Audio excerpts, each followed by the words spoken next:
Oke, kembali kita ketemu di Google Meets untuk sharing satu topik yang saya percaya teman-teman udah belajar banyak banget di minggu-minggu sebelumnya, yaitu tentang respect and honor, tentang menghormati, menghargai orang-orang yang ada di sekitar kita. Dan malam hari ini saya kebagian untuk menambahkan, hopefully bisa melengkapi apa yang sudah dibagikan oleh Ko Andreas, Cisiska, dan juga Bapak pengacara, Bapak Davin Surya ya, gitu, teman-teman udah bahas semuanya. Dan malam hari ini saya memilih judul Ladies and Gentlemen, gitu ya.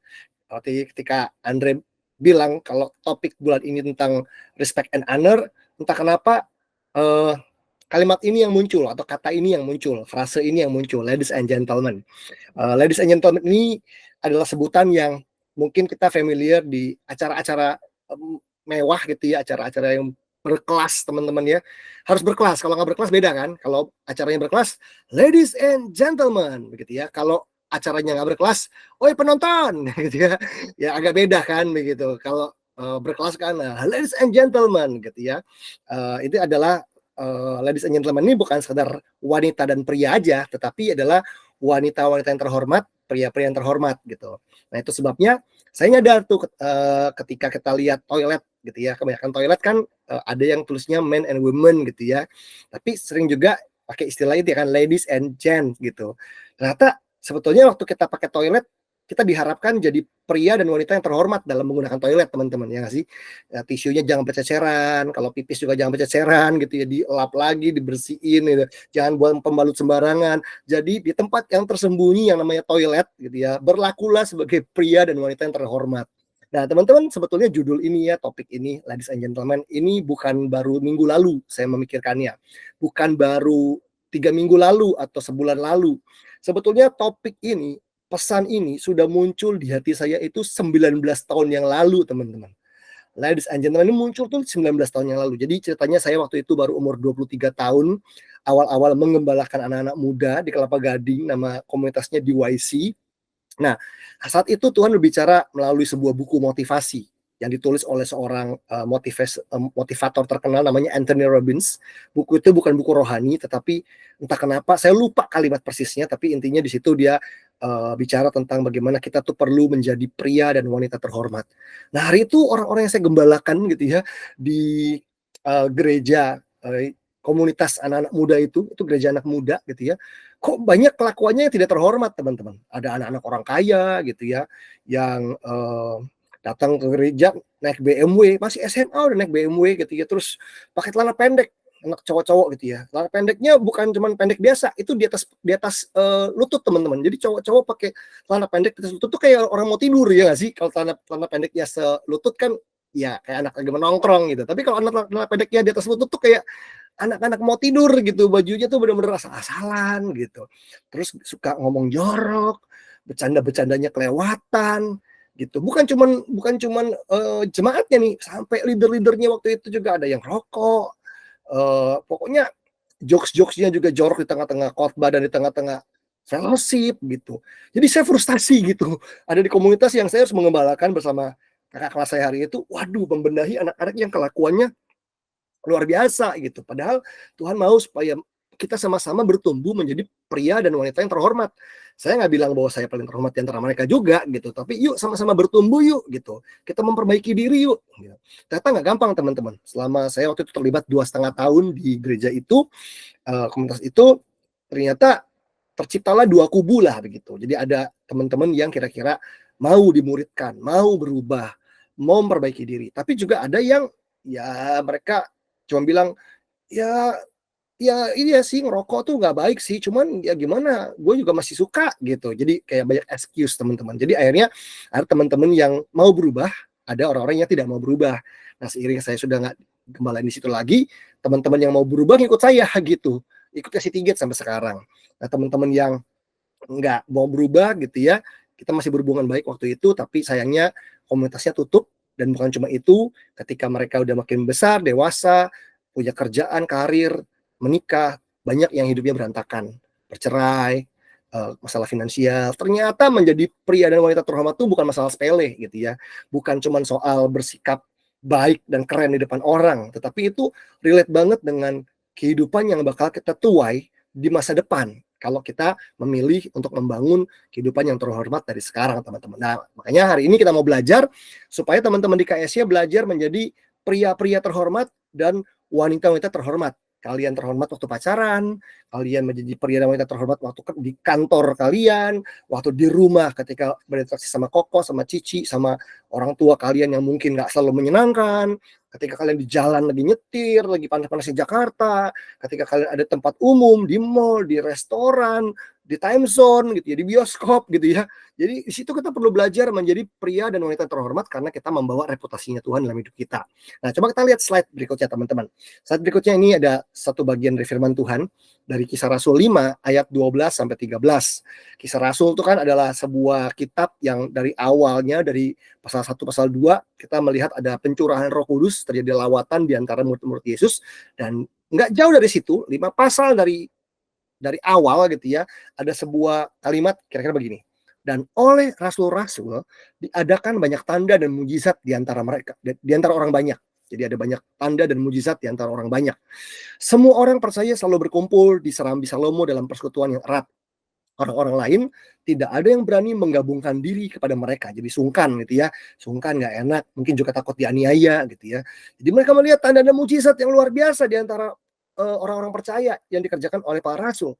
Namun mereka sangat dihormati orang banyak. Jadi teman-teman, hari itu ketika orang Kristen itu bikin kontroversi ya dengan lawatan yang terjadi, orang-orang mengalami jamahan Tuhan, lidah-lidah api, tanda mujizat terjadi, orang diinjili, terjadi penuaian besar-besaran. Ada orang-orang yang marah dengan orang Kristen, ada orang-orang yang bingung dengan orang Kristen, ada orang-orang yang sungkan sama orang Kristen. Tetapi satu hal yang dicatat di dalam Kisah Rasul 5 ayat 13 dikatakan, namun mereka sangat dihormati orang banyak. Jadi ternyata sejak awal yang namanya gereja mula-mula, orang-orang percaya, rasul-rasul, mereka adalah orang-orang terhormat, teman-teman. Mereka adalah orang-orang yang dihormati sama banyak orang. Bahkan sama musuh-musuh mereka, sama orang-orang yang nggak suka sama mereka, yang tidak satu komunitas dengan mereka. Mereka tuh bilang, namun mereka sangat dihormati. Bukan cuma dihormati, sangat dihormati orang banyak gitu. Nah ternyata teman-teman, lawatan Allah yang terjadi dari pasal 2 ya, ketika di api tercurah di hari Pentakosta, ternyata lawatan Tuhan itu menghasilkan orang-orang terhormat, teman-teman. Jadi lawatan Tuhan itu nggak cuma bikin orang rebah gitu ya, nangis, ketawa atau apa begitu ya, sembuh. Tapi ternyata lawatan Allah menghasilkan orang-orang yang hidupnya diubahkan menjadi orang-orang yang dihormati orang lain. Bahkan kalau kita bicara soal apa yang terjadi hari-hari itu, ada tanda mujizat, ada lawatan, tapi juga banyak penderitaan dan penganiayaan yang terjadi di antara orang percaya begitu.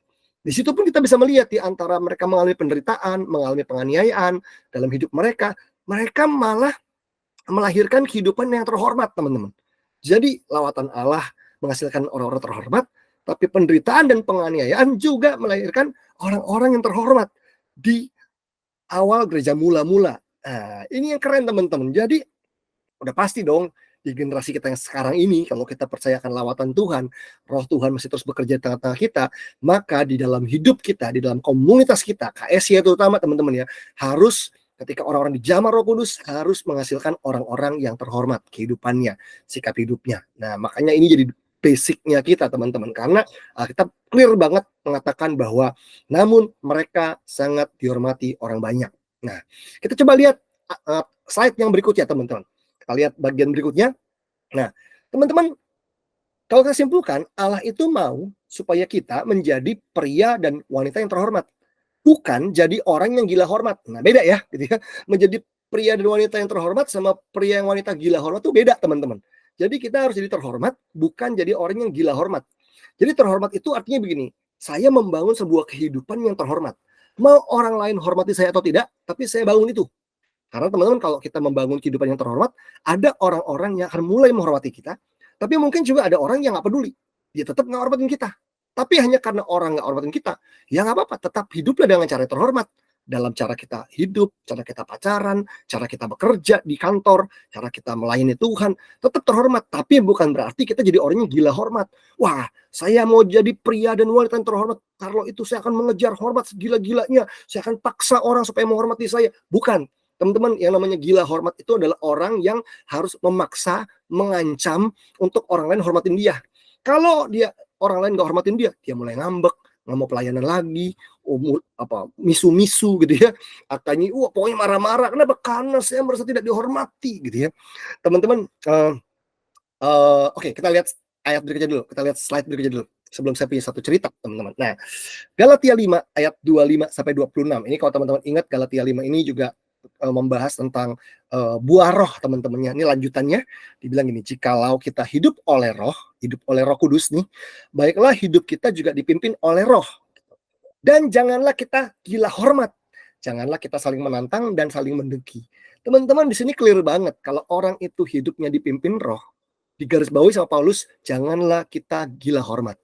Jadi, hidup dipimpin Roh itu sama gila hormat tuh nggak bisa nyambung begitu. Karena orang yang dipimpin Roh, orang yang penuh dengan Roh, pasti nggak gila hormat, teman-teman. Jadi, ini clear banget. Jadi, salah satu buah roh yang muncul adalah waktu kita dipimpin Roh Kudus adalah kita nggak jadi orang yang gila hormat. Nah, mami saya almarhum itu dulu punya gereja yang beda dengan saya. Ketika apalagi waktu awal saya kuliah gitu ya. Walaupun akhirnya mami saya pindah ke gereja lain, tapi waktu awal kuliah dia ada satu gereja yang dekat rumah kami gitu ya. Saya sempat berjemaat di situ, cuman akhirnya saya pindah, nggak berjemaat di situ, saya berjemaat di waktu itu di JPCC gitu ya, awal-awal tahun 2000 tahun 2000 itu saya berjemaat di JPCC, mami saya di sebuah gereja yang dekat rumah begitu. Nah, satu kali awal tahun baru, teman-teman. Jadi ini ibadah tahun baru di gereja itu, mami saya datang ke gereja. Terus siangnya, di ibadah siangnya, dia ke gereja saya di JPCC gitu. Setelah selesai dari gereja, sorenya waktu saya pulang, dia ketemu sore-sore, mami saya cerita, dia cerita gini, beda ya, hari ini mami tuh kaget deh, mami dengar 2 khotbah yang bertolak belakang di awal tahun katanya. Kenapa? Saya tanya, khotbah apa? Tadi di gerejanya mami gitu ya, gembala tuh marah-marah katanya di ibadah awal tahun. Hah? Memang saya tahu gitu, ini gembala ini memang dulu bisnismen, terus baru diangkat jadi gembala, masih baru. Cuman memang dia punya problem sama temperamen, teman-teman. Nah, dia cerita, mami saya cerita, jadi di ibadah perdana nih, di ibadah raya, pendetanya khotbah marah-marah, dia bilang begini, saudara-saudara, jemaat di tempat ini, apalagi pengerja, kalian semua tidak menghormati saya. Kenapa? Karena waktu libur Natal, waktu merayaan Natal, mana pengerja-pengerja datang ke tempat saya. Oh, dia marah. Nggak tahu diri, nggak menghormati saya sebagai pemimpin. Yang datang itu cuma anak-anak youth, cuma 6 orang, itu pun cuma sebentar doang, nggak bawa apa-apa. Wah, pokoknya dia ngomel-ngomel, intinya adalah sebagai gembala, sebagai pemimpin, dia merasa tidak dihormati karena di momen Natal nggak dapat kado, nggak ada yang datang, cuma ngucapin pakai WhatsApp atau zaman dulu BlackBerry kali ya, atau SMS begitu. Dia marah gitu. Dalam satu khotbah itu isinya ngomel, marah, misu-misu. Nah, waktu mami ke gereja, kamu itu beda banget gitu. Pastor Jeffrey Rahmat sebagai senior pastor dari GPCC di awal tahun dia ngomong begini, saudara-saudara, di awal tahun ini saya ingin mengucapkan terima kasih yang sebesar-besarnya buat semua jemaat yang telah berkomitmen di gereja ini. Terima kasih buat dukungannya, terima kasih buat kehadirannya, terima kasih buat teman-teman yang rela untuk melayani, latihan, membayar harga dengan segala yang terbatas. Terima kasih. Jadi isinya adalah ucapan terima kasih, dia say thank you sejadi-jadinya, setulus-tulusnya kepada seluruh pengerja, pelayan yang terlibat di gereja tersebut. Mami saya bilang, kok beda banget ya kelasnya ya. Kayaknya waktu datang tadi kita pulang dari ibadah dari gerejanya mami emosi gitu ya. Kesel katanya, nggak dapat apa-apa gitu. Malah malu punya gembala model begitu. Tapi waktu mami pulang dari gerejamu, wah, mami tuh kok ngeliat kayak, kamu senang bersyukur ya punya gembala yang kayak begitu ya. Gembala yang tahu berterima kasih, rendah hati, dan dia menunjukkan bahwa dia adalah seorang pemimpin yang terhormat. Wah, teman-teman, ternyata yang satu gitu lagi nunjukin dia gila hormat, dia ngamuk-ngamuk di tengah-tengah khotbah awal tahun. Yang satu justru dia say thank you dengan tulus, dan dia menunjukkan bahwa dia adalah orang yang terhormat, teman-teman. Jadi clear banget, jadi orang yang gila hormat beda banget sama orang yang terhormat. Karena orang yang gila hormat adalah orang yang menuntut, orang yang memaksa, orang yang kalau nggak tidak merasa dihormati, ngambek. Nggak disalamin lah, nggak diucapin ulang tahun lah, nggak dikasih kesempatan pelayanan lah, nggak disuruh WL lah, nggak dikasih jadwal khotbah, wah ngamuk gitu ya. Ya udah, dia menuntut untuk dihormati. Tapi kalau kita tahu kita adalah orang terhormat, teman-teman, nah makanya penting untuk kita anak-anak muda di KSY mengalami pemulihan gambar diri, teman-teman. Gini, orang Kristen atau anak muda Kristen kalau gambar dirinya pulih, dia tahu bahwa dia berharga karena Tuhan, bukan karena orang kasih salam sama dia, bukan karena temannya kasih ucapan ulang tahun atau enggak. Jangan karena temannya lupa ngasih ucapan ulang tahun, atau dia posting temannya nggak nge-like. Kok giliran orang lain posting teman gue nge-like, giliran gue posting gue nggak di komen, nggak di like, tersinggung. Come on, udahlah, udah kelar. Kalau orang tanya sama saya, kalau kamu udah anak Tuhan, udah lama terima Yesus, udah pemimpin, ya model begini sudah selesai, teman-teman. Kalau belum selesai, itu menandakan kita masih orang yang gila hormat, bukan orang yang terhormat sebenarnya. Jadi kita sudah selesai sama isu-isu kayak begini, begitu. Saya pun belajar kalau orang nggak komen saya, nggak nge-repost saya, udahlah gitu. Rasa berharga saya bukan karena komenan orang lain, likes-nya orang lain, saya disalamin atau enggak, saya diundang khotbah atau enggak, tapi saya berharga karena siapa Yesus yang sudah mati buat saya, karena saya diciptakan segambar serupa dengan Allah. Harusnya itu udah clear banget gitu, teman-teman. Nah, karena itu yuk jangan jadi orang yang gila hormat, tapi jadi orang yang terhormat. So, tapi gimana caranya?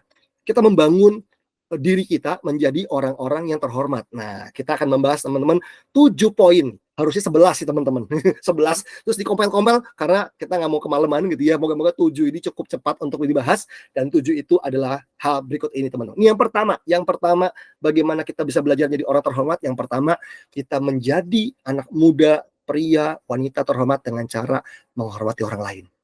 Nah, jadi kita kalau mau jadi orang terhormat, hormati orang lain lebih dulu dong. Jangan kebalikannya. Kalau lu nggak hormatin gua nggak mau hormatin lu, gitu. Nah, kadang-kadang tuh kita suka terpengaruh. Kita tuh nunggu orang baik sama kita, kita baru baik sama dia. Nah, makanya itu namanya reaktif, teman-teman. Jadi kalau misalnya orang reaktif gitu ya, dihormati baru menghormati, itu kayak monyet, teman-teman. Ditabok, dia balas tabok gitu ya. Itu berarti dia reaktif. Tapi kalau orang Kristen itu punya kingdom identity, identitas kerajaan Allah, maka sikap hormat yang dia berikan itu tidak bergantung sama sikapnya orang. Dia menghormati orang lain bukan karena orang itu. Kita menghormati papa mama kita bukan karena papa mama kita layak dihormati aja, tapi karena kita adalah orang yang terhormat. Jadi harusnya orang terhormat itu adalah identitinya kita, jati dirinya kita, karena Tuhan Yesus yang terhormat tinggal di dalam kita. Makanya kita mengalirkan hormat yang dari dia gitu kan. Karena kita adalah orang terhormat, teman-teman. Coba kita lihat slide yang berikutnya. Kita menghormati orang lain bukan hanya karena orang tersebut layak dihormati, melainkan karena kita adalah pria dan wanita yang terhormat. Satu kali saya pernah memberikan training leadership di sebuah SMA, teman-teman. SMA internasional yang mewah, Kristen banget gitu ya. Nah, kita bikin camp itu di Bogor selama 3 hari 2 malam. Dan di hari terakhir, saya kaget ketika anak-anak muda nih, anak SMA ini, anak-anak SMA luar internasional ini kan kalau ngomong bahasa Inggris tuh cas-cus gitu ya, kayaknya keren banget lah, sekolahnya mahal, bahkan anak orang kaya gitu. Jadi di hari terakhir mereka berembuk lah, mereka meeting perubahan apa yang mereka mau buat di sekolah mereka setelah mereka diberikan training leadership nih. Mereka berembuk nih, seluruh peserta meeting di satu ruangan gitu ya. Kita cuma nungguin hasilnya apa gitu, apa yang mereka mau buat. Akhirnya mereka berembuk, mereka presentasi, yang pertama mereka bilang, kita ingin ada 1 hari di mana kita nggak menggunakan lift, katanya. Jadi supaya liftnya istirahat. Jadi itu perubahan yang kita mau buat hari Rabu, katanya. Mereka sepakat, mereka debat Senin, Jumat, sampai Rebo lah katanya. Udah Rebo ya, sepakat ya, hari Rebo pokoknya angkatan kita nggak akan pakai lift. Kita naik tangga semuanya hari Rebo untuk ada perubahan di sekolah kita. Yang kedua, perubahan yang kita mau buat adalah kita mau mulai menghormati guru-guru kita. Saya kaget, baru mau mulai menghormati guru-guru kita. Maksudnya gimana ya? Jadi mereka tuh bilang mereka punya 5 guru yang mengajar di kelas mereka. Ada 5 guru. Mereka berdebat, mereka berembuk, mereka berdebat. Intinya mereka simpulkan mereka cuma mau menghormati 3 guru doang.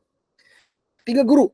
Bapak A gitu ya, Mr. A, Miss B dan sebagainya. Tapi 2 guru yang lain kita kagak mau hormatin. Kalau ketemu kita nggak mau salam, kalau masuk kelas juga kita nggak mau salam, cuman mau dari 5 cuman 3 doang. Teman-teman saya kaget banget. Karena saya tidak tumbuh di sekolah internasional, tapi setahu saya zaman sekolah, kita siswa udah harus, wajib menghormati guru, ya nggak sih? Nyapa guru, negor guru dengan baik, kalau ditanya menjawab dengan baik, masuk masuk kelas, keluar kelas itu harus memberi salam sama gurunya, selamat pagi, selamat siang, terima kasih, gitu-gitu kan kita dari dulu diajarin.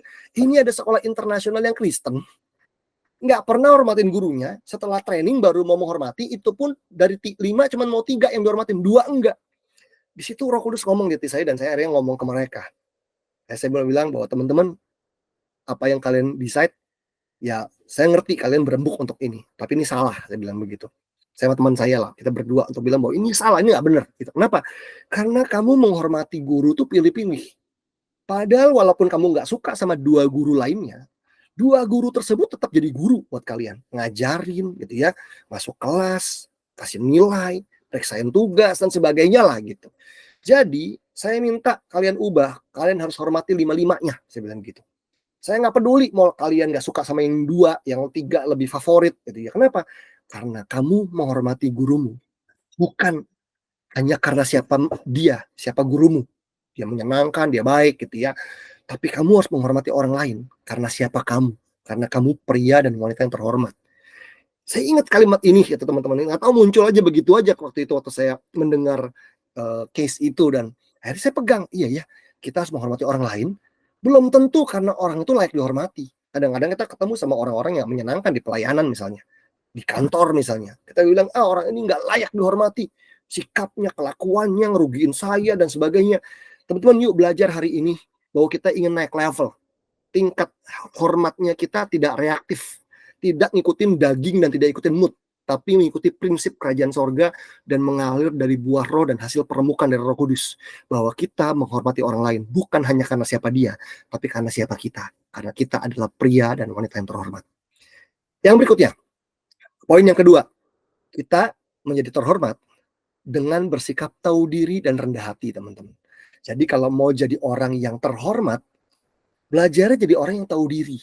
Belajarnya dari orang yang rendah hati. Teman-teman, tahu diri dan rendah hati itu saling berhubungan. Orang itu nggak mungkin jadi orang tahu diri kalau dia nggak humble sebenarnya. Sama kayak Yohanes Pembaptis. Yohanes Pembaptis tuh hari itu populer banget. Khotbahnya dia populer walaupun dia tidak mengerjakan satu tanda mujizat pun. Tapi Alkitab bilang hari-hari itu orang-orang datang minta dibaptis sama dia. Tetapi ketika Yesus muncul gitu ya, tahu nggak, satu kalimat ini menandakan dia tahu diri. Dia berlutut, dia tersungkur, dia bilang, Tuhan harusnya aku yang dibaptis gitu ya. Karena apa? Dia bilang akan datang orang setelah aku, yang aku membuka tali kasutnya pun aku nggak layak katanya. Bayangin, ini orang tahu diri tuh gitu. Ini orang ini lebih besar daripada aku, sampai aku membuka tali kasutnya pun aku tuh nggak layak. Wah, itu sikap tahu diri banget teman-teman. Nah teman-teman, tahu diri dan rendah hati relate banget. Nah coba kita lihat slide yang berikutnya. Nah ini ada satu ayat dari firman Tuhan di Lukas 14. Ini ada satu kisah gitu ya, di mana zaman dulu orang itu kalau diundang ke sebuah acara gitu ya, sebuah pesta, biasanya orang-orang penting itu berebutan untuk duduk di tempat terhormat. Tapi Yesus bilang apa? Tapi apabila engkau diundang, pergilah duduk di tempat yang paling rendah gitu. Mungkin tuan rumah akan datang dan berkata kepadamu, sahabat, silakan duduk di depan. Dan dengan demikian engkau akan menerima hormat di depan mata semua tamu yang lain. Jadi Yesus ajarin, jangan jadi orang yang gila hormat, rebutan tempat yang paling terhormat. Tapi duduklah di belakang, duduk tempat paling rendah, supaya kamu nggak dipermalukan, tapi justru kamu dipermuliakan. Ternyata kamu yang diminta duduk di depan, kayak gitu. Itu soal tahu diri, teman-teman. Ini bukan soal tempat duduk sebetulnya. Kalau soal sekarang mungkin tempat duduk tuh nggak terlalu esensi lah. Saya kadang-kadang juga pernah ketemu sama teman-teman pembicara yang kalau datang khotbah, terus dia bilang saya mau duduk di belakang aja, gitu. Teman-teman, buat saya no problem mau duduk di belakang, di depan, di tengah, di samping, di atas gitu ya. Selama tempatnya memang itu baik, saya mah no problem. Pernah ada satu pembicara tamu yang supaya rendah hati nih, dia ngotot mau duduknya di belakang gitu. Padahal sudah disiapin di tempat di depan. Malah bikin ribet, teman-teman.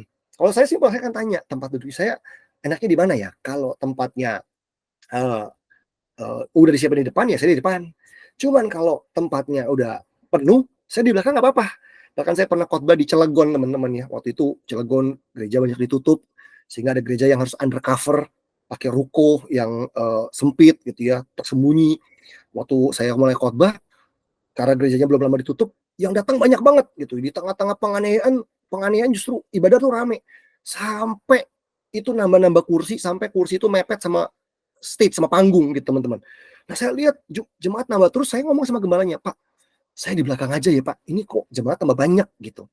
Yang datang tuh tua-tua, encim-encim gitu kan, encek-encek gitu. Jadi kasihan gitu. Saya kan habisnya khotbah nih berdiri di depan. Saya titip tas saya aja, saya nggak usah duduk, saya bilang begitu. Biar nih encim-encim sama encek-encek aja yang duduk gitu ya. Kasihan mereka udah tua kan gitu. Nah, saya belajar tahu diri teman-teman. Tapi kalau memang tempatnya ada, saya duduk di depan nggak apa-apa gitu. Cuman hari itu saya memilih untuk di belakang berdiri aja karena habisnya saya khotbah berdiri begitu. Itu saya berdiri aja teman-teman, saking kursinya mepet depan, itu mukanya si Incek itu depannya dengkul saya begitu. Jadi lutut saya itu depannya mukanya si Incek. Jadi kalau saya dek gitu kena dengkul, pingsan tuh si Incek sama si Incim gitu ya. Saking padatnya. Tapi buat saya no problem. Ini bukan cuma soal duduk teman-teman, tapi soal tahu diri gitu ya. Soal tahu diri gitu. Soal tahu diri gitu. Dan tahu diri itu perlu kerendahan hati.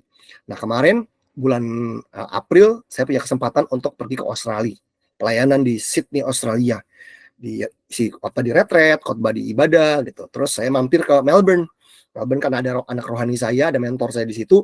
Anak rohani saya bilang, kok mampir Melbourne, tanggung lah udah sampai Sydney, masa nggak nambah tiket murah kok ke Melbourne. Ya udah saya ke Melbourne sama Civaninya berdua, kita ke siapin ke Melbourne. Sebelum ke Melbourne, saya ketemu sama mentor saya gitu. Di sebuah acara seminar, saya bilang ada mentor saya namanya Jonathan Patiasina dan Ina Tangkesalu gitu ya, suami istri. Saya tanya, Kak Ina, tanggal sekian ada di Melbourne nggak? Gitu. Saya mau mampir gitu. Mau mampir tuh ya mau main aja mampir, karena kalau di Jakarta tuh ketemu mereka susah, sibuk banget gitu di Indonesia. Jadi kalau memang bisa ketemu di Melbourne, yuk kita ngobrol, ngopi, breakfast dan sebagainya. Oh ada fair, nanti atur ya gitu. Ya udah, kami berangkat ke Sydney akhir Maret, kita pelayanan berapa 10 hari 12 hari begitu. Terus Kak Ina itu telepon saya, Fair kamu sampai Melbourne tuh tanggal berapa gitu. Tanggal sekian sampai tanggal sekian Kak gitu. Terus Kak Ina bilang, kamu khotbah di gereja kita ya, di namanya gerejanya Garam Ministry, dia bilang gitu. Kamu khotbah di Garam ya, Garam tuh punya 3 ibadah.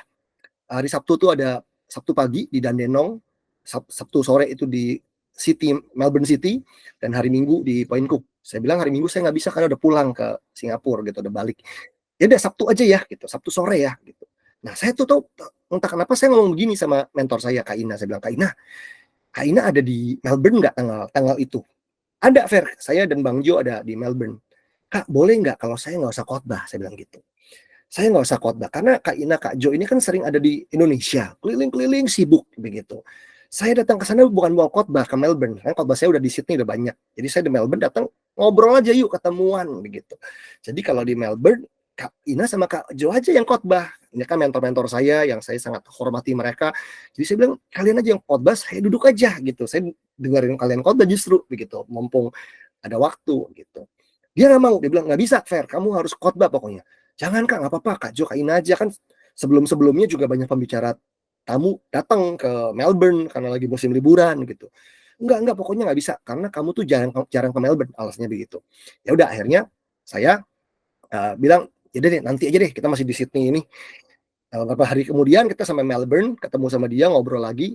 Dia ngomong lagi, nanti hari Sabtu jadi ya, Sabtu sore kamu isi khotbah ya di gereja ya gitu ya. Kamu berdua sama Kak Jo ya. Jadi berdua sama mentor saya. Kalian duet bawain seminar. Aduh, seminar gitu ya. Kak Jo ini mentor saya ini sangat terkenal teman-teman, dan itu adalah hamba Tuhan yang dia udah khotbah jauh sebelum saya. Terkenal jauh sebelum saya. Dia tuh mentornya, gembalanya, pendetanya, pemimpinnya para pemimpin gitu, yang benar-benar terkenal bukan cuma di Indonesia, sampai ke luar negeri gitu ya, dari zaman dia masih muda gitu. Jadi kalau disandingkan sama dia tuh saya bilang, oh ya nggak usah lah gitu. Jadi kalau seminar Kak Jo aja yang bawain semua, saya duduk diam karena saya tahu nih orang brilian banget gitu. Saya duduk, saya belajar. Nggak mau. Pokoknya nanti dikasih topik kalian berdua yang khotbah. Aduh, jangan, nggak usah Kak. Saya bilang gitu. Udah deh, pokoknya nanti kita kabarin lagi ya gitu. Sampai H-2 kira-kira saya dapat kabar lagi, nanti hari Sabtu jangan lupa ya Fer, kamu akan khotbah di gereja kita sama Kak Jo, sama satu orang lagi, bertiga. Sama siapa saya pikir? Sama gembala dari JPCC, Jeffrey Rahmat. Pastor Jeffrey lagi ada di Melbourne. Waduh, saya bilang, Kak Ina boleh nggak? Jangan saya gitu. Jadi kalau mau seminar, mereka berdua aja, ini kan berdua senior nih. Jonathan Patiasina senior, Pastor Jeffrey Rahmat udah khotbah sampai di Hillsong, di City Harvest, senior pastor dari Mega Church, udah mereka berdua. Saya jangan nyempil di sini mau ngapain gitu ya. Saya cuma belajar tuh tahu diri teman-teman. Saya berkali-kali ngotot untuk bilang sama mentor saya, please saya nggak usah. Udah, biar mereka berdua aja, saya duduk aja. Dengan begitu kan durasinya lebih banyak kan dibagi dua dibanding dibagi tiga begitu. Tapi teman-teman nggak tahu kenapa mentor saya nggak mau gitu. Kak Ina bilang nggak mau, pokoknya 1 jam dibagi 3 gitu. Saya bilang Kak nggak usah, jangan gini. Tapi dia bilang nggak mau. Dan saya ingat istri saya, Civania, tepok saya, dia bilang gini, Say, udah cukup. Mentormu tuh udah mempercayakan kamu. Kamu harus hormati dia. Kamu udah minta berkali-kali, kamu nggak mau, tapi dia tetap kasih kepercayaan. Just do your best. Oke, I think saya ngerti. Ya udah, saya bilang Kak, kalau gitu ya udah saya akan do my best gitu ya. Yang menarik teman-teman, ternyata waktu hari Sabtu khotbah di momen itu, ternyata yang hadir semuanya, hampir semuanya 80% itu anak muda semua teman-teman. Jadi maksudnya kan ke segmen saya ya gitu ya, dibanding 2 hambatan senior ini lebih cocok sama segmen saya nih yang masih lebih muda gitu daripada senior itu. Jadi ternyata Tuhan tuh tahu begitu. Tapi hari itu saya belajar untuk kata ini, tahu diri teman-teman. Walaupun akhirnya waktu saya meminta untuk mundur nggak dikasih teman-teman. Tapi at least saya belajar dengan cara seperti itu. Saya belajar bagaimana menjadi hamba Tuhan yang terhormat, tidak rebutan jadwal, tidak rebutan panggung, tidak rebutan mikrofon, tapi saling mendahului, apalagi sama hamba-hamba Tuhan yang pernah jadi pemimpin saya juga, Pastor Jeffrey dan juga Kak Jo yang juga mentor saya. Saya dahulukan mereka karena mereka adalah orang yang lebih tua dan lebih senior dari saya. Itu belajar dari tahu diri, teman-teman. Berikutnya, poin berikutnya, teman-teman. Slide berikutnya, yang ketiga adalah menjadi orang terhormat dengan cara melayani Tuhan dengan sikap dan motivasi yang benar. Jadi kalau kita mau jadi orang terhormat, kamu akan kelihatan dari cara kamu melayani Tuhan, cara kamu pelayanan nih. Pelayanan kamu sikap dan motivasinya benar atau enggak. Nah, coba kita lihat ayatnya ya di slide yang berikutnya ini. Dikatakan di Roma 14 ayat 17 sampai 18 dibilang sebab kerajaan Allah bukanlah soal makanan dan minuman. Jadi kerajaan Allah itu bukan soal makanan dan minuman, tapi soal kebenaran, damai sejahtera, dan sukacita oleh Roh Kudus. Karena apa? Barang siapa melayani Kristus dengan cara ini, ia berkenan kepada Allah dan dihormati manusia. Nah, teman-teman, ada orang pelayanan rebutan jadwal, saling sikut-sikutan, rebutan posisi, jadinya nggak berkenan sama Tuhan dan nggak dihormati sama manusia. Karena apa? Aduh, bikin malu, begitu ya. Karena Alkitab bilang kerajaan Allah itu bukan soal makanan minuman. Artinya begini, melayani Tuhan itu bukan soal apa yang kamu dapat, bukan soal apa yang kamu nikmati. Makan minum kan soal apa yang kamu dapat kan, bukan soal persembahan kasih yang kamu dapat, bukan soal berapa lama, banyak khotbah yang kamu dapat. Saya masih ingat ada teman saya yang suka kompetitif gitu. Kalau ketemu saya suka bilang gini, lu pernah khotbah di gereja ini nggak bro? Gua kemarin khotbah di gereja ini di Surabaya, gereja gede. Gitu. Lu pernah khotbah di gereja ini nggak? Dia demen begitu gitu. Saya nggak apa-apa, saya bilang, oh nggak pernah, saya nggak punya link ke situ, nggak diundang ke situ. Gua khotbah di sini, wah gila tuh hotelnya, wah jemaatnya, waduh worshipnya, wah pokoknya dia sebangga banget gitu. Saya nggak menyalahkan, saya pikir ya itu berkatnya dia lah gitu. Nah, pelayanan itu saya percaya teman-teman Tuhan yang buka jalan. Jadi kalau memang bukan Tuhan yang mengutus saya ke situ, ya saya nggak bakal ke situ, tenang aja gitu. Nggak usah iri sama orang, nggak usah insecure sama orang. Jadi saya juga nggak iri sama dia, sebenarnya ya itu berkatmu gitu ya. It's okay, ya itu berarti Tuhan utus kamu ke situ ya just do your best. Saya nggak dibawa ke situ. Bahkan ada teman saya yang pernah bilang gini, Ferry tuh masa sampai sekarang masih khotbah di anak muda terus tuh, ibadah youth, anak muda, teens gitu. Dia ngomong ke orang lain begitu. Terus teman saya cerita, bro, itu masa temen lu ada yang ngomong begitu sih? Lu diremehkan karena khotbah di youth dan teens katanya. Terus saya bilang sama dia, sama teman saya yang denger gini, saya bilang, nggak apa-apa sih, saya juga nggak tersinggung dibilang begitu. Kenapa? Karena emang bener, saya bilang gitu. Ngapain saya tersinggung? Emang bener kalau dibilang, Ferry masih khotbah di youth sama di teens. Emang bener gitu. Emang salah. Emang bener gitu. Dan why saya masih mau buat itu? Satu, karena saya berhutang. Saya bertobat itu zaman saya pelayanan pelajar. Saya tahu banget kalau anak muda itu dengar khotbah yang benar, dijangkau, mereka bisa jadi pemimpin di kemudian hari gitu ya. Yang kedua, saya cuma yakin begini, yang mimpin bangsa ini 10 tahun, 20 tahun lagi, ini mereka, anak-anak yang masih belasan tahun, awal umur 20 tahunan. 10 tahun, 20 tahun lagi mereka yang akan mimpin, yang jadi pengusaha, yang jadi pemimpin, mereka. That's why kenapa saya masih mau khotbah buat mereka, kenapa? Ya selama masih nyambung, masih didengerin, ya saya khotbah aja. Kenapa? Karena saya terlibat untuk nyiapin mereka, saya investasi nih buat hidupnya mereka. Jadi saya nggak apa-apa, dia mau bilang begitu, saya juga nggak tersinggung. Karena buat saya pelayanan tuh soal kebenaran, yang saya sampaikan apa adanya, damai sejahtera, sukacita, nggak perlu tersinggung. Sama soal perbandingan, soal saya khotbah di sini kerja lebih gede, jemaatnya lebih banyak, dikasih fasilitasnya lebih bagus, kasih PK-nya lebih gede, saya nggak peduli. Pokoknya layani aja dengan cara hal-hal yang membawa kebenaran, damai sejahtera, sukacita, Roh Kudus. Dengan begitu, waktu kita melayani, pelayanan kita berkenan pada Allah dan dihormati manusia. Jadi teman-teman, melayani bukan soal apa yang kita dapat. Jadi nggak usah hitung-hitungan sama Tuhan, nggak usah iri sama orang lain. Just do your best. Berikutnya, kita lihat poin berikutnya, teman-teman. Yang keempat adalah menjadi orang terhormat, yaitu dengan cara berkontribusi dalam pertumbuhan iman dan perubahan hidup orang lain. Jadi kalau menjadi orang terhormat, berkontribusilah dalam pertumbuhan imannya orang lain. Bagi hidup, muridkan orang, mentorin orang, sampai orang hidupnya berubah, teman-teman. Kalau kita mau jadi orang terhormat. Nah, coba kita lihat slide berikutnya ya, teman-teman ya. Di sini Paulus ngomong gini nih di 2 Korintus 10 ayat 15, kami tidak bermegah atas pekerjaan yang dilakukan oleh orang lain di daerah kerja yang tidak dipatok untuk kami. Tetapi kami berharap bahwa apabila imanmu makin bertumbuh, kami akan mendapat penghormatan yang lebih besar lagi di antara kamu jika dibandingkan dengan daerah kerja yang dipatok untuk kami. Paulus sadar banget teman-teman. Dia bilang kalau aku bagi hidup buat jiwa-jiwa dan imanmu makin bertumbuh, kami akan mendapat penghormatan yang lebih besar lagi. Jadi menjadi orang terhormat, kita dihormati karena apa yang kita investasikan dalam hidupnya orang lain, teman-teman. Saya waktu itu dikenalan sama satu hamba Tuhan yang sekarang pindah ke Australia, namanya Dani Gamadi. Teman-teman mungkin pernah dengar nama Pastor Dani Gamadi, seorang yang hamba Tuhan yang diperlengkapi untuk ngajar soal preaching, teman-teman ya. Dia punya gelar doktoral setahu saya dari Amerika untuk ngajar soal preaching.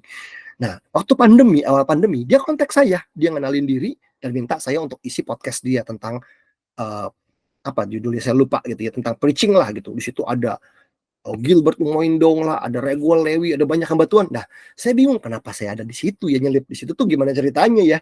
Karena yang lain kan lebih terkenal begitu. Jadi dia minta saya isi. Nah, terus pokoknya waktu berlalu gitu ya, kita kadang-kadang kontak-kontakan gitu. Terus ada momen dia ngontak saya minta waktu sejam ngobrol untuk minta konsultasi untuk sebuah proyek yang dia mau kerjakan gitu. Dia mau bikin sebuah proyek, terus dia minta konsultasi satu jam dia ngobrol gitu. Terus saya juga bingung kenapa dia nanya saya ya, kan kita juga belum pernah ketemu muka nih gitu ibaratnya. Kok dia percaya aja gitu. Nah, singkat cerita satu kali mungkin 2 tahunan lalu gitu ya, ada teman saya launching gereja. Teman saya bikin gereja, launching, ada perayaan, kita semua diundang.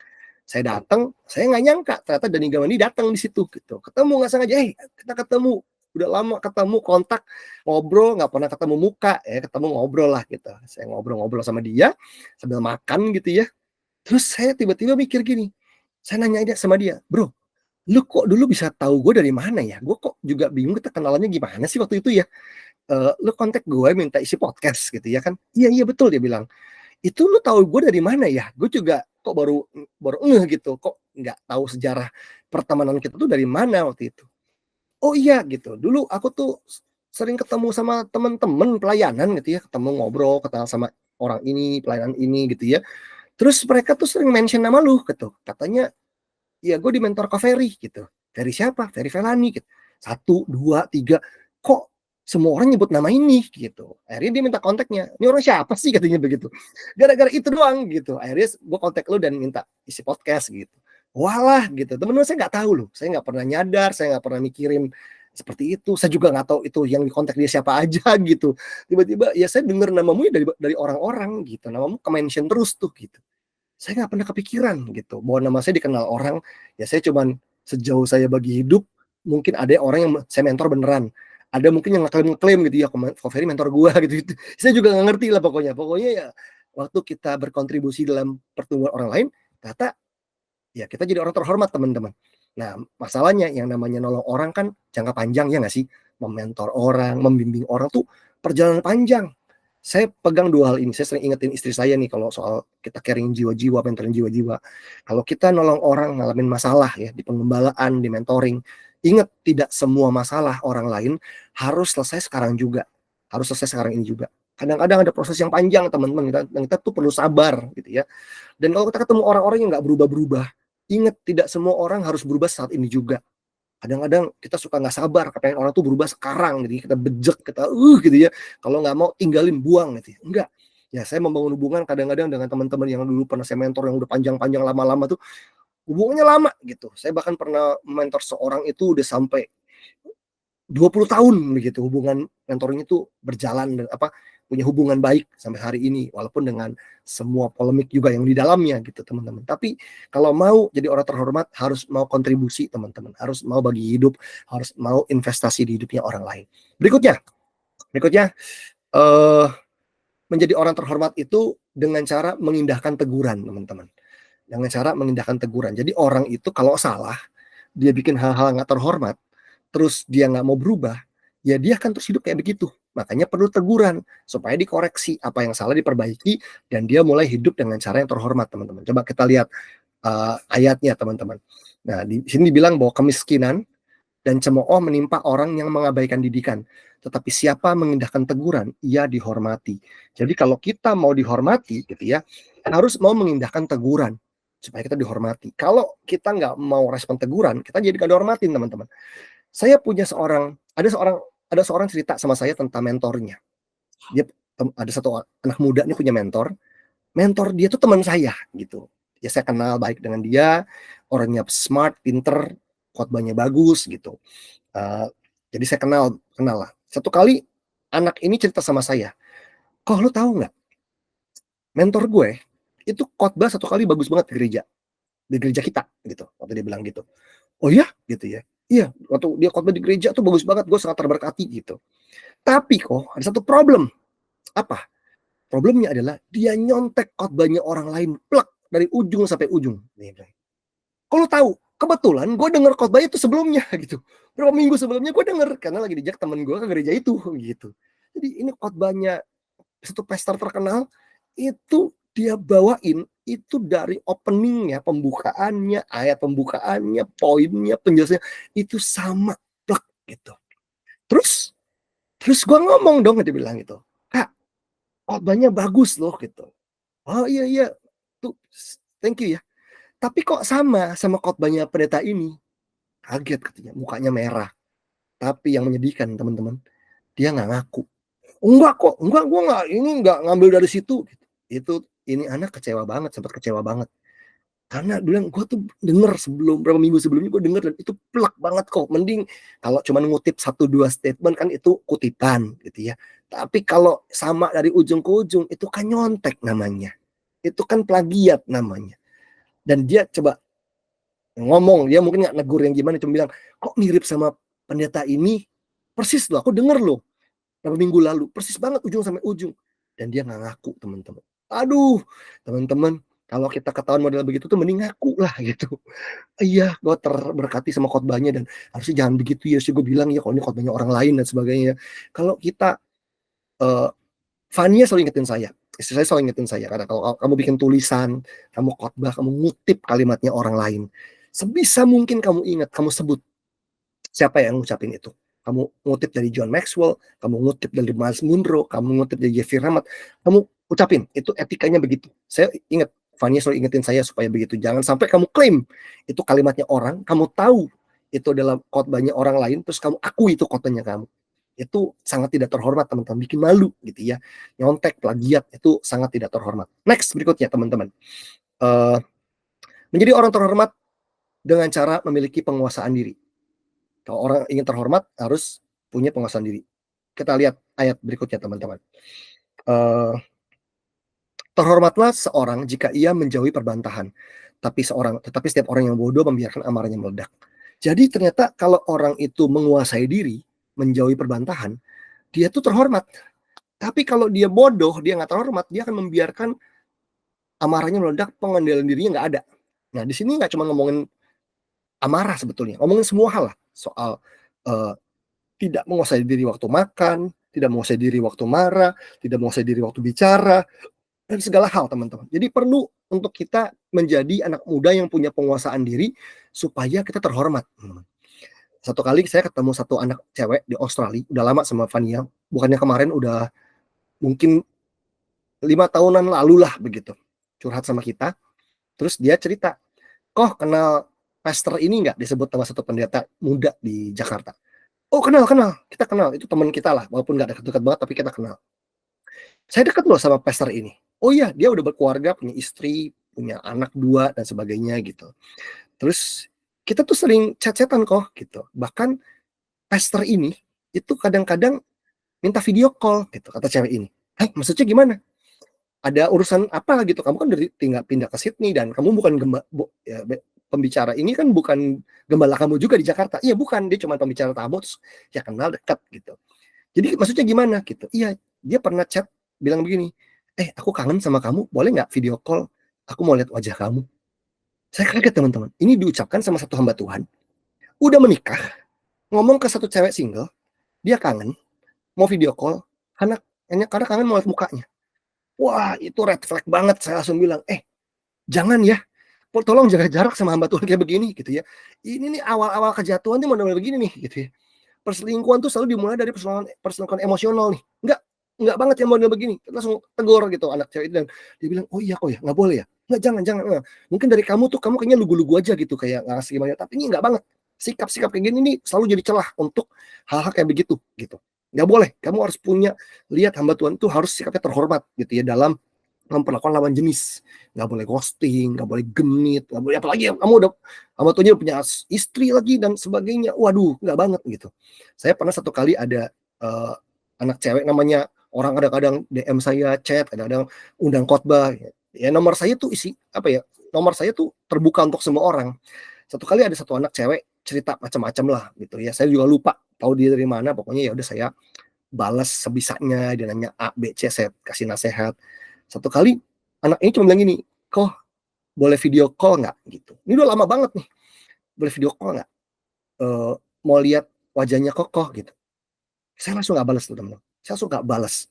Sama sekali saya nggak balas.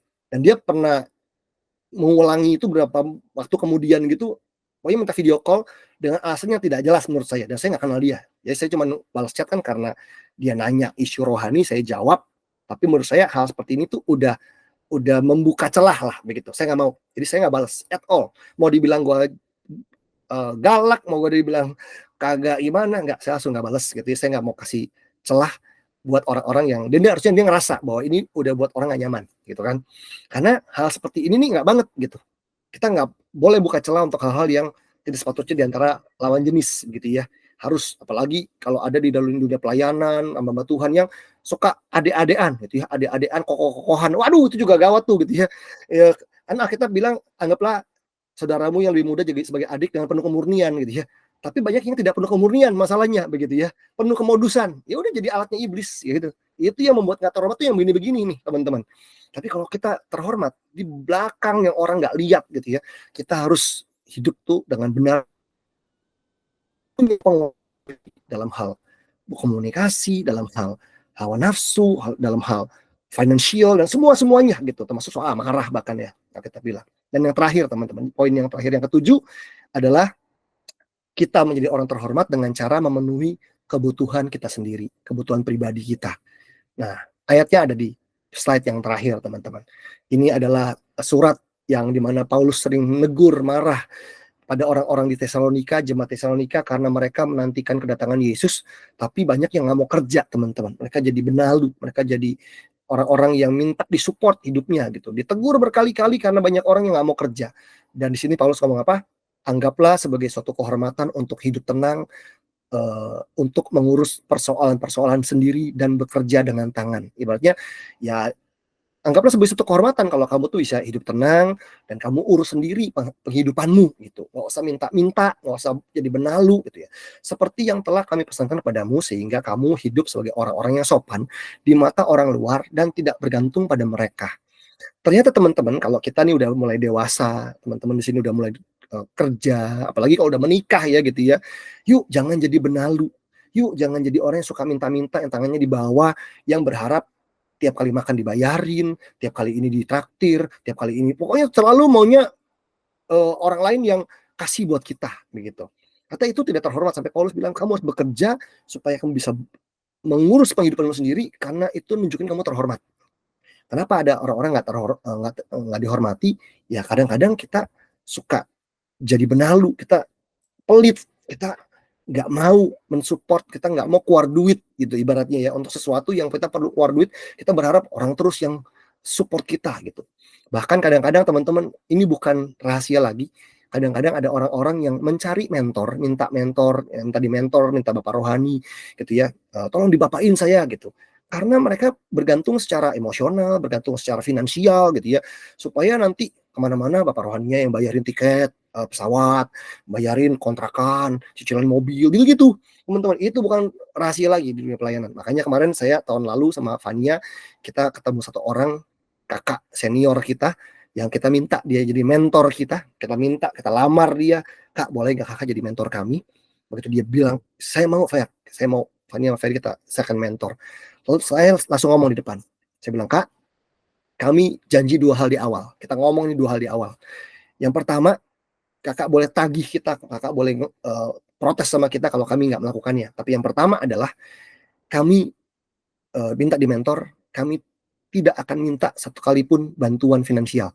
Jadi alasan kami minta di mentor bukan karena kami pengen uang, bukan kami minta dibayarin, enggak gitu ya. Jadi kita clear di awal bahwa saya dan Fania nggak akan minta bantuan finansial apapun selama di mentor. Karena kami puji Tuhan kami cukup. Ya, yang kedua saya bilang sama mentor saya bahwa kami berdua tidak minta dibukain jadwal khotbah, Kak. Jadi kakak nggak usah terbeban ngenalin saya sama pendeta ini sama gereja itu untuk saya dikasih khotbah di sana sini, enggak. Kami udah punya berkatnya sendiri, kami sudah punya tempatnya sendiri lah, Tuhan sudah percayakan kami banyak hal, udah kami nggak minta dibukain jadwal. Ya kalau dia mau bukain jadwal terserah dia, tapi saya nggak minta 2 hal ini. Kami nggak minta bantuan finansial, kami nggak minta juga dibukain jadwal. Kami pure, kami murni minta di mentor, kami minta dibimbing, kami minta kakak jadi teman, kami brainstorming, kalau kami ada salah kami ditegur, kami dikasih ilmunya, dikasih pengalamannya, tapi kami nggak minta dibayarin ini itu, kami nggak minta dibukain jadwal khotbah. Teman-teman, itu adalah bentuk sikap terhormat dan membuat hubungan itu jadi enak gitu ya. Kita belajar untuk tahu diri, kita belajar percaya bahwa dalam hubungan tuh nggak boleh manipulatif, nggak boleh ada motif-motif terselubung, dan saya juga percaya di dalam pelayanan Tuhanlah yang membuka jalan, bukan kita menggunakan manusia gitu. Nah, kalau kita membangun 7 hal ini teman-teman dalam hidup kita, saya percaya pelan-pelan gitu ya, waktu kita menghidupi, lama-lama kita akan terbangun menjadi pria dan wanita yang terhormat. Kita akan mampu menjadi orang-orang yang punya rasa aman yang kuat di hidup kita, dan akan terus jadi berkat buat banyak orang, sehingga akan sulit buat orang untuk mencari kesalahan kita atau menjatuhkan kita karena apa yang kita buat, teman-teman. Nah, menjadi terhormat tentunya bukan jadi sempurna, bukan berarti jadi jaim, enggak. Kita bisa buat salah, kita bisa jatuh dalam dosa, kita masih bisa buat kesalahan. Tapi yang penting kita mau terus bertobat, memperbaiki diri, menjadi pribadi yang lebih baik lagi. So, itu aja yang saya mau bagiin pada malam hari ini. Thank you semuanya. Tuhan memberkati. Saya kembalikan ke Andre atau ke Siska.